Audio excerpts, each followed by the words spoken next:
Дабы во избежание казусов сегодня будем гадать.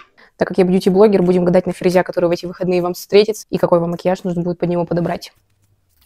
Опа. У вас валет. Поздравляю. Пиковый валет. Что это будет за мужик?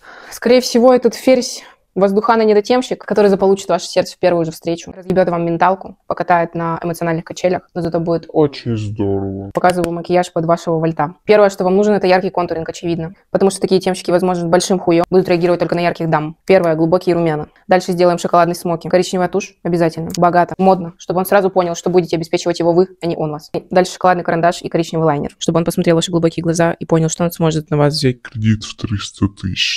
Дальше, безусловно, красная помада, чтобы его флешбэкнуло и были воспоминания о той самой тете Зине с магазина, которая первый раз ему отказала, и он разбил менталку всем его девушкам. Ну и последнее, конечно же, хайлайт. Чтобы что-то еще сияло, кроме ваших глаз, когда вы на него смотрите и понимаете, что это ваш самый любимый человек, у вас будет семья, дети, а потом он через неделю вас кинет.